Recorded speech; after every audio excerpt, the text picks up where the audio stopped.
and welcome here to the home of Jan, the Solix champion and Ferrari's biggest fan, and of course Ferrari's fastest driver. As today we are going to go to the place where Formula One was born the full 76 years ago in the 1950 on a beautiful sunny May Sunday, where the royal family watched the fastest cars in the world go around this magnificent former airfield called, of course, the Silverstone.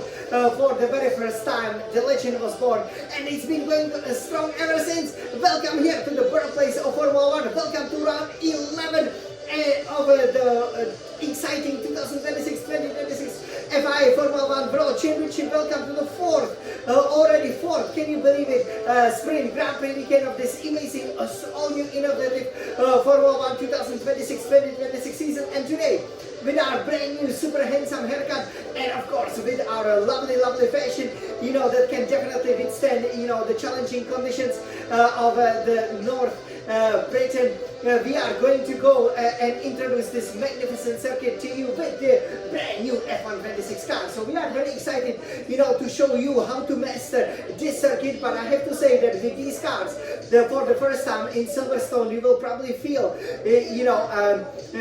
what exactly the so-called clipping is, when basically, you will run out of that 50% of the energy storage, that battery, and the car will pretty much, top out at a certain top speed, especially through Meckits and Beckett's. So that will be very exciting.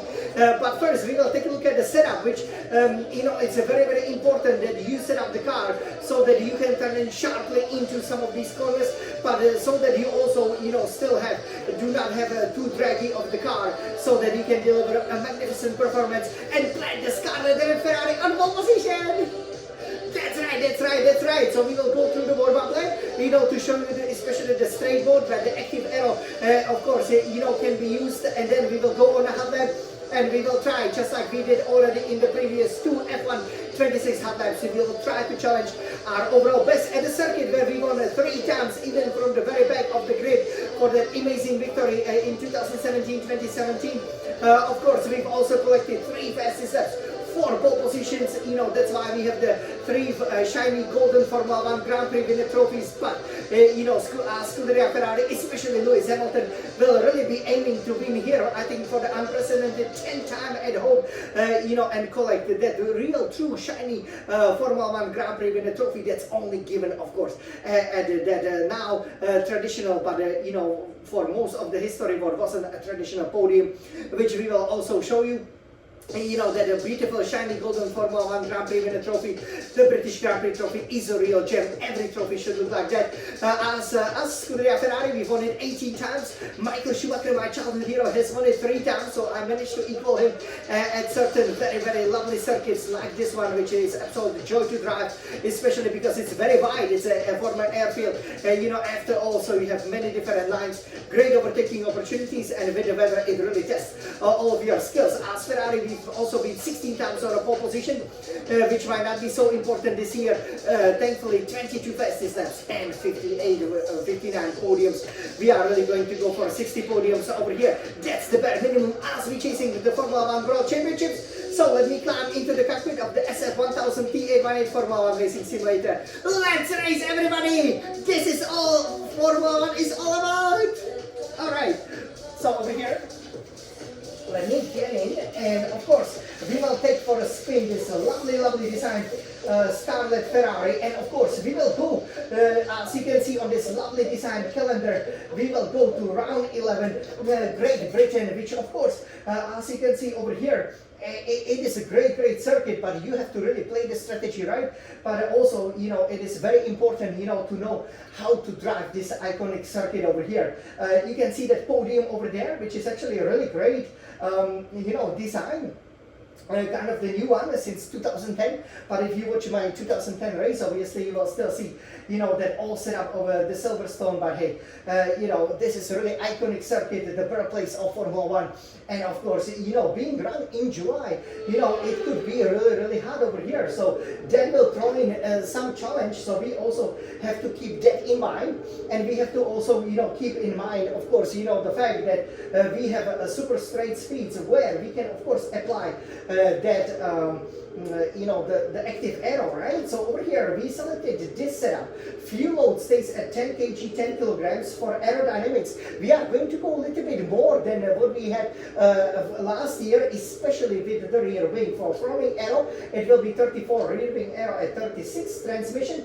Surprisingly, differential adjustment on throttle at 65%, differential adjustment of throttle at 55%. I would say it is drivable, even though, of course, you can definitely play with the differential over here. But what is really important, suspension geometry, of course, always stays to the minimum. So front camber minus 3.50 degrees, rear camber at minus 2.00 degrees, front toe out at 0.00 degrees, rear toe in at 0.10 degrees. But this suspension is very important, because if you set it wrong, the car will just be very skittish. The prancing horse will want to be prancing, because it obviously protested that we were not, due to obviously the race fees not being agreed between Enzo Ferrari and the organizers of the first ever Formula 1 race. We were not present at this race, so obviously the prancing horse will be protesting that. So if you set the front suspension at 37, the rear suspension at 11, front anti-roll bar especially at 15, and rear anti-roll bar at 12, the car will be stable through the corners. Front ride height at 25, rear ride height at 52. Again, we've only done 10 laps over here, so I think that the front that the ride height can definitely go down, but then it will be difficult to go, hit some of the curves.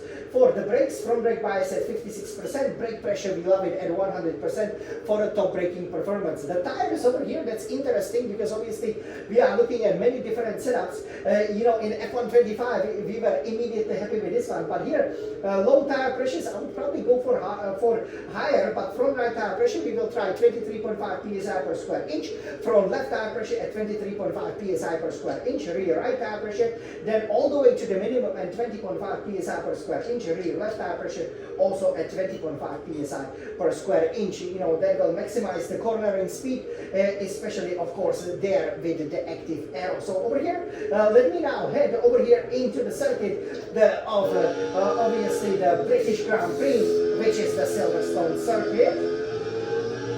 So here we will take it from the computer. Excellent. And yes, here you can see obviously the new podium. You can brake relatively late, with the F126 all new innovative cars, because you won't have such a great top speed coming, out of the stove, because obviously we, chipped in a lot of the downforce. But here, third gear and fourth gear, and don't be afraid to put your foot, through over here. It is actually very important that you get here and you maximize, the width of the track. But here I want to see that podium. You guys can see it. That's the podium. That's where you can get the best ever trophy, in Formula 1. But back here to the warm-up lap. So over here, now with the F126 cars, as the podium is right up here, yay!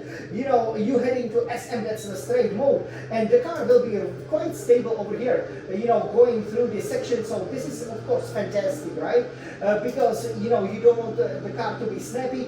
Then going a little bit up the hill, you won't have much speed. You don't even use the 7th and 8th gear. You will really be going 7th gear. Again, try to just keep your foot planted, but to be perfectly honest over here, it will be interesting. I think a lot of drivers will be using the boost or the overtake if they will be within a second of the car in front, before they head into the braking zone. Because of that lower top speed, it means you can brake later. Again, try to avoid the curb, even though if you ride the standard curb, it's fine. Do not ride the sausage curb. Third, fourth gear, then downshift to the second over here, and again try to get an early exit. Be a little bit careful in the third gear, because the car can slide on you. That would be very dangerous. And then just full power over here, take a lot of the curve. As we of course go to the straight mode, we open up the wings. You can see how lovely the wing looks like. We are going to go underneath the Louis Vuitton over here. Now the fashion obviously being proud sponsor of Formula 1. We as fashionable guys are loving it. 6, 7, 8 gear, and over here it is very important that you go to the fourth gear and then you hit it right up about here, as the Ferris wheel opens up, you know, the fifth gear doesn't quite work in the F126, but here you go to the third gear, you can have the wider exit. Again, you know, you're searching for the grip, and again, you go on the throttle as quickly as you can, and straight mode here, right? So that's very, very different. For example, you know, we had lots of the DRS zones, but here, unlike in Monaco, where you had no straight mode, here you have so many straight modes that you will just be pummeling down, obviously, the cops, and we will see what happens. You know, that was one of the key things. The last time we had a sprint here in 2021 when Hamilton and Verstappen crashed, you know, no wonder, because if you don't need space over here, normally you really take a lot of the curb, but you know, the guy in front, you know, should leave a bit of a space if there is an overtaking opportunity. Otherwise, there could be a massive crash. It is actually difficult to keep your foot planted through the cops in F126 because there is not so much of a downforce. So that sprint is really going to be exciting over here, especially if the two MotoGP champions get together. Now here I'm in the 8th gear. Notice that on my SF1000 TA18 Formula 1 Racing Simulator, but actually you will be going in a 7th gear. This is maggots and packets. You really have to jump over this curve, and then here, you know, you will really notice that the car will kind of run out of the energy. And here it is important, you know, that you try to take a lot of the curb, but don't unsettle the car. 5th gear and on the power as quickly as you can, so the new F126 cars can just explode over here. It won't have much of a power unless you save some of the battery over here. So you know, definitely, you know, through the maggots and packets, you can recharge a bit of a battery. But you know, there I definitely did notice that we struggled for the ultimate speed and heading into the stall here as well. So obviously here, great straight, great overtaking opportunities. You know, I've overtaken here many times, and here you can brake relatively late. I found the downshifts to be quite challenging over here, but here you probably want to be in a 5th gear again, you know, hug that inner curve, right a lot of the other curve, and you know, that will deliver a magnificent lap, hopefully below 90 seconds, which is what we will now try to achieve with our hot lap, the F126 hot lap. So are you guys ready for it? Let's go with Jan, the Smiling Sun champion. Come on, Jan, come on, look at this. This is great, come on, Jan. Let's go for it.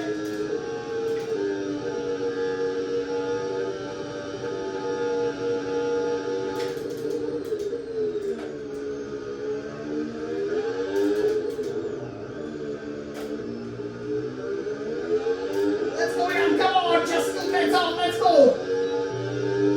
We can do this! We love racing!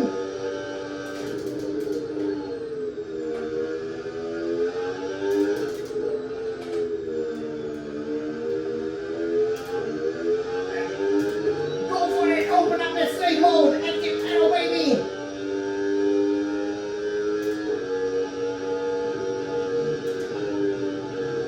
Yeah, we lifted a little bit, but that was perfect. Maggots. Look at that, 7th gear only.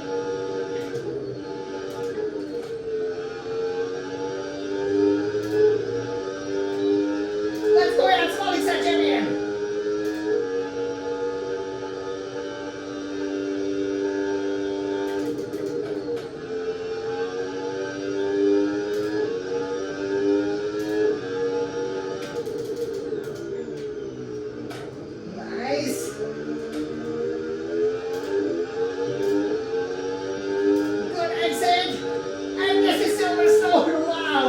So we are actually, you know, slower over here. We did the time that is over 90 seconds, but you can see, you know, just the 10 laps, we really challenged it over there, just within half a second of our personal best. So what a great hot lap. Hope you guys enjoy it over here. And yeah, this setup worked, but I definitely feel, you know, that there's so much of a power taken out compared to the previous years at Silverstone. I think I was surprised. I didn't feel it so much in Austria or in Barcelona, but I definitely felt the lack of power for the very first time in F126 here at Silverstone. But still, what a lap! Yeah! Let's go for our 4th over here Grand Prix victory and our 5th pole position. Yes, So yeah, I'm really happy that we especially stay within the track limits. I think we've done again excellent job over here, and it will be really interesting to see what happens in a race. We definitely cannot wait. First race in July. The summer is properly over here. You can see that yeah, we can definitely feel the 30+ degrees Celsius heat. And yeah, it was my pleasure to introduce over here the Silverstone circuit, proud host of the round 11 of this amazing 2026 World Championships. I'm sure there will be lots of fights happening in this 4th Sprint Grand Prix weekend of the season. I wish I was a part of it. But hey, I cannot wait to race with you guys. So over here, now all we can say is buckle up and let's go to the place where Formula 1 is born, and let's provide the best advertisement for the fastest cars in the world at the place that's simply meant, designed for racing, the Silverstone circuit. So everybody, we love racing, we love Formula 1, we love Ferrari. Let's hear that national anthem of Italy for Lewis Hamilton. That would be a dream. We love Ferrari.